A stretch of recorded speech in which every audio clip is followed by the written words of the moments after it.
संस्कारधानी के प्राचीन मंदिरों में से एक है रतन नगर पहाड़ी पर स्थित भगवान सुप्तेश्वर गणेश मंदिर, जो विश्व विख्यात है। यह सुप्तेश्वर गणेश जी का मंदिर शहरवासियों के लिए आस्था का केंद्र बना हुआ है। यहाँ के 25 फीट विशालकाय चट्टान में सिद्ध गणेश स्थापित हैं, जो 100 वर्ग फीट क्षेत्र को घेरे हुए हैं। विघ्नहर्ता गणेश जी की इस प्रतिमा के दर्शन करने के लिए न केवल भारत से बल्कि विदेशों से भी लोग आते हैं। खासकर यहाँ गणेश उत्सव के दौरान भक्तों की भारी भीड़ उमड़ती है।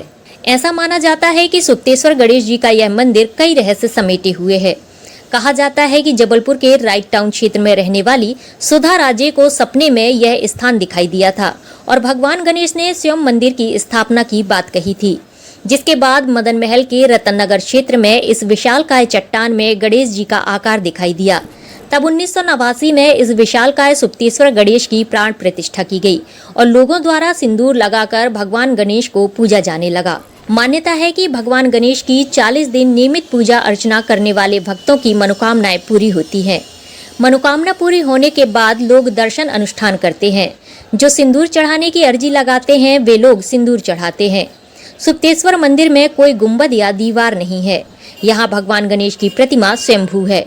भक्तों को प्राकृतिक पहाड़ी में जिस रूप में भगवान है उसी स्वरूप में पूजा करने का अवसर मिलता है।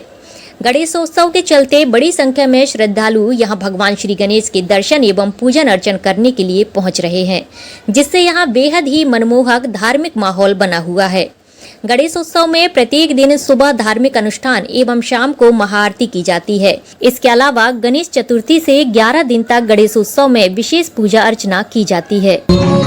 स्वागत है आपका पल पल इंडिया न्यूज चैनल पर। आज हम मौजूद हैं सुप्तेश्वर मंदिर में। जैसे कि आप मेरे आसपास देख सकते हैं कि कितना प्यारा माहौल है। दरअसल सुप्तेश्वर मंदिर के बारे में कहा जाता है कि यहाँ गणेश जी एक चट्टान के रूप में विराजमान है।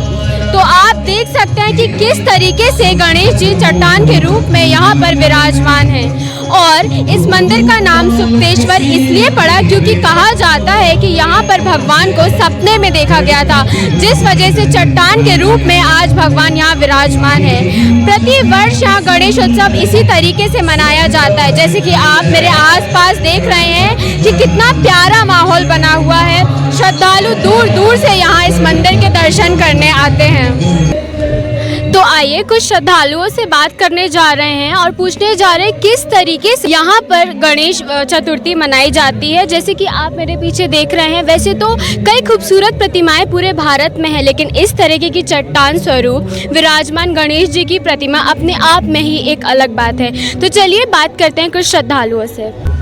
सभी आपके चैनल से जितने भी दर्शक इस वीडियो को देखेंगे उन सभी दर्शकों को सुप्तेश्वर गणेश भगवान की समिति की ओर से सभी को आज गणेश चतुर्थी की बहुत बहुत हार्दिक शुभकामना है। जैसा कि आप जानते हो, भारत देश आस्था का देश है, विश्व गुरु कहलाता है और यहाँ पर घर घर में जन जन में हर एक श्रद्धालु के अंदर श्रद्धा है, ईश्वरीय भक्ति है। तो आज जैसे हमारे शास्त्रों में सर्वप्रथम गणेश भगवान का ही पूजन किया जाता है और सिद्ध विनायक गणेश भगवान, सुप्तेश्वर गणेश भगवान यहाँ पर इतने स्वयं प्रकट हैं यहाँ पर। और इस जबलपुर की पवित्र धरा पर यहाँ पर सुप्तेश्वर गणेश भगवान ने अपने आप को प्रकट करके यहाँ के श्रद्धालुओं को दर्शन दिया। उनको संकट से बचाने के लिए उन्होंने अपने आप को यहाँ प्रकट किया है।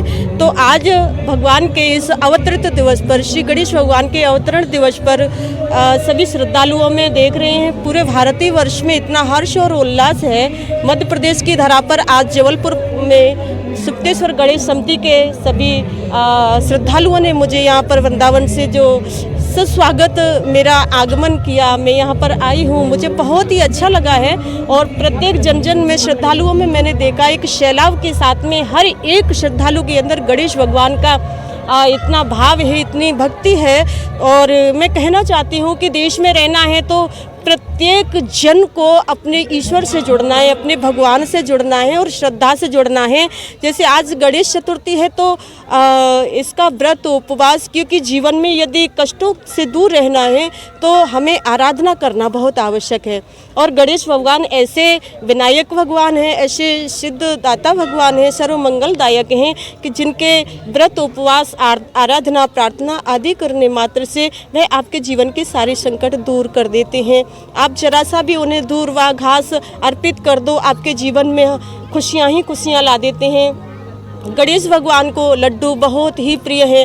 आप उन मोतीचूर के लड्डू का यदि भोग लगाते हैं तो वह बहुत ही प्रसन्न होकर के आपके जीवन के सर्व मंगल कामनाओं का वरदान देते हैं। तो हमें गणेश भगवान का श्रद्धापूर्वक व्रत उपवास उनकी आज आराधना प्रार्थना करनी चाहिए। सर्वप्रथम गणेश भगवान को हमारे सभी मंगल कार्यों में सर्वप्रथम उनको पूजा जाता है। वक्रतुंड महाकाय सूर्यकोटि समप्रभ निर्विघ्नं कुरु देव सर्व कार्येषु सर्वदा। वो सर्व कार्यों को मंगल करने वाले हैं, सभी कार्यों को बहुत ही अच्छे से आपके जीवन में मंगल प्रदान करने वाले हैं। तो ऐसे सिद्ध विनायक भगवान को मैं प्रणाम करती हूँ और आप सभी को संदेश देती हूँ कि हमें गणेश चतुर्थी का उपवास करना चाहिए। ये हमारी आस्था का केंद्र है और आस्था से जुड़ा हुआ पर्व है।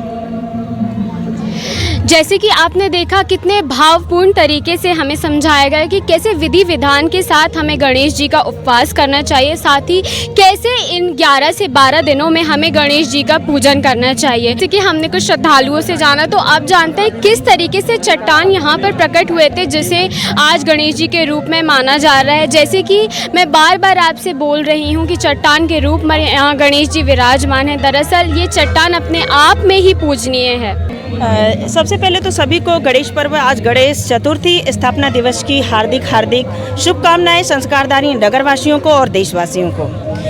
और जैसा कि आपने एक प्रश्न किया कि ये चट्टान एक नेचुरल प्रतिमा है, नेचुरल प्रतिमा, और ये भी बहुत सालों पहले की बात है। एक दंपत्ति हैं हमारे यहाँ, राजेश जी, और काफ़ी बुजुर्ग हैं और हम लोग के एक तरीके से आराध्य भी बोले हैं, जो क्योंकि हमारे भारतीय संस्कृति में ये है कि जो भी सनातन और ऐसी कुछ ख्याति प्राप्त करता है उसे हम जितने भी छोटे कनिष्ठ लोग रहते हैं उनको पूजते हैं। तो वो हमारे आराध्य हैं कि उनको ये स्वप्न आया था, ये पूरे पहाड़ी एरिया में उनको स्वप्न आया था कि मैं यहाँ हूँ, मतलब स्वयंभू मैं गणेश जी यहाँ पर हूँ, मुझे पहचानिए और मुझे पूजिए।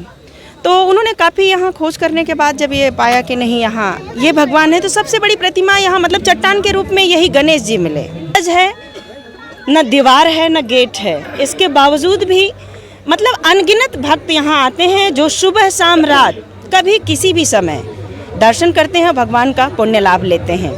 एक बात और है, एक मान्यता है कि 40 दिन जो पूरा करते हैं उनकी हर मनोकामना पूरी होती है। और ये प्रत्यक्ष है, ये हमारी दीदी लोग भी हैं इसके साक्ष्य कि हर किसी ने जो भी मान्यता ये मानी है और 40 दिन पूरा करने के बाद 40 दीपक 40 लड्डू और भगवान के मंत्रोच्चारण से अपनी मनोकामना पूर्ण की है। तो देखा कितने प्यारे तरीके से हमारे जबलपुर संस्कारधानी की खास बात यही है कि हर त्योहार को उल्लास के साथ मनाया जाता है और कितने भावपूर्ण तरीके से हमें बताया गया कि किस तरीके से इस मंदिर की स्थापना हुई, स्वप्न के साथ इस मंदिर की शुरुआत हुई। तो हम हमारी पल पल इंडिया टीम की तरफ से आपको गणेश चतुर्थी की एवं गणेश उत्सव की हार्दिक शुभकामनाएं। बने रहिए पल पल इंडिया न्यूज़ के साथ।